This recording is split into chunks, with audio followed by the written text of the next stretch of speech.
നിങ്ങൾ സുബഹിസ്കാരത്തിന് പോയ ആരെങ്കിലും സുബഹിസ്കാരത്തിന് വരുന്ന ആളാ, അത് 4 ആൾ അറിഞ്ഞെന്ന് വരും. ആ വരുന്നവരറിയുമല്ലോ. ളുഹറിന് പോയാലും അറിയും, സുബഹി അസറിന് പോയാലും അറിയും, മഗ്രിബിന് ഇശാക്ക് പോയ ജുമുഅക്ക് പോയാലും മനുഷ്യന്മാര് കാണുന്നുണ്ട്.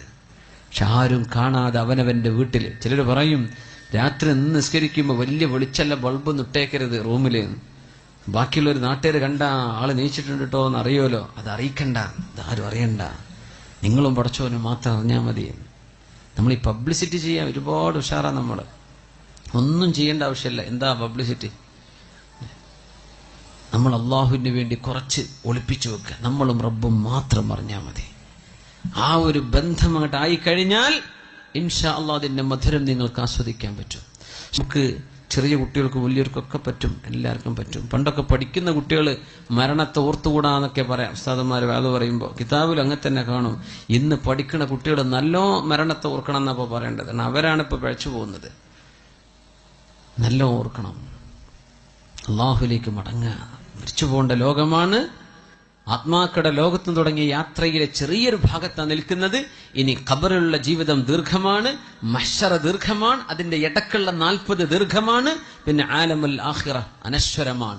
ഇവിടെ കുറച്ചു നേരത്തൊരു വെയിറ്റിംഗിലേക്ക് നമ്മൾ വന്നിരിക്കുന്നത്. ഇത് ക്ലിയർ ചെയ്യണം.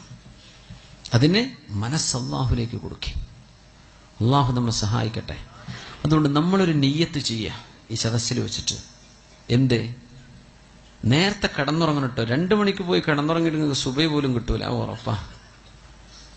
Early to bed early to rise. നേരത്തെ ഉറങ്ങുക, നേരത്തെ എണീക്കുക. അള്ളാഹു നമുക്ക് ആയുസ് ആരോഗ്യം തരുന്ന കാലത്തോളം നമ്മൾ ഇൻഷാ അള്ളാഹ് ചൊല്ലിയിട്ട് 2 റക്അത്തെങ്കിലും ഞാൻ തഹജ്ജുദ് നിസ്കരിക്കും. പിന്നെ സുബഹിനെ പറ്റി വർത്താനല്ലല്ലോ. സുബഹിക്ക് അള്ളാഹുവിന്റെ പ്രശ്നം വരുന്നില്ല. തഹജ്ജുദിനെ പറ്റി നമ്മൾ പറയുന്നത്.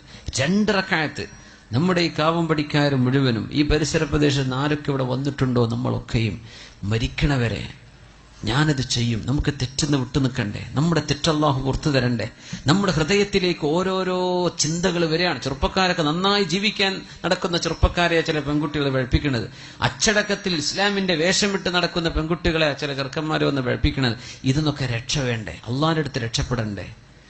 തിന്മയിൽ നിന്ന് രക്ഷപ്പെടണം. ശരീരത്തിൽ മാരക രോഗം വരാതിരിക്കാൻ എന്തൊക്കെ പറഞ്ഞത് റസൂലുള്ളാഹി തങ്ങൾ സ്വല്ലല്ലാഹു അലൈഹി വസല്ലം? സ്വാലിഹീങ്ങളുടെ മാർഗമാണത്. പിന്നെ ഖുർബത്തുൻ ഇലല്ലാഹ്, അള്ളാഹുലേക്ക് അടുക്കാനുള്ള വഴിയാണ്. പിന്നെ പറഞ്ഞത് എന്താണ്?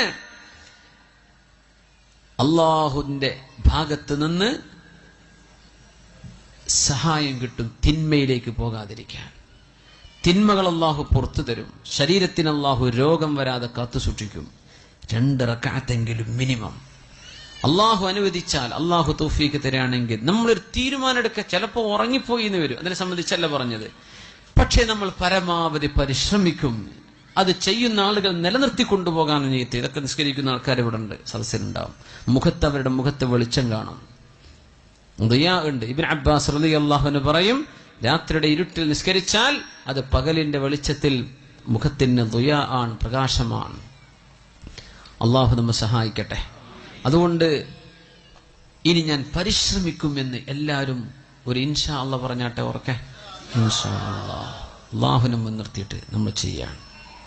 ഇതാണ് നിങ്ങളോട് പറയുന്നത്. നിങ്ങളാരും 10 രൂപ തരണം എന്നല്ല ഇപ്പോൾ ഇൻഷാ അല്ലാഹിന്റെ അർത്ഥം. നിങ്ങളാരും സംഭാവന തരണം എന്നല്ല ഇപ്പോൾ. നിങ്ങൾ നിങ്ങളുടെ ജീവിതത്തിൽ ആരോട് പറയും ചെയ്യരുത്. നിങ്ങളും അള്ളാഹും മാത്രം അറിഞ്ഞാൽ മതി. ഒരാളെയും ഞാൻ ഇന്നലെ നിസ്കരിച്ചിട്ടോ തഹജ്ജുദ് എന്ന് പറയാൻ നിൽക്കല്ലേ. അതൊന്നും പറയാൻ പാടില്ല. ചില സ്വകാര്യത വേണം. ആരോടും മിണ്ടരുത്. ഇത് നിങ്ങളും പടച്ചോനും മാത്രം അറിഞ്ഞാൽ മതി.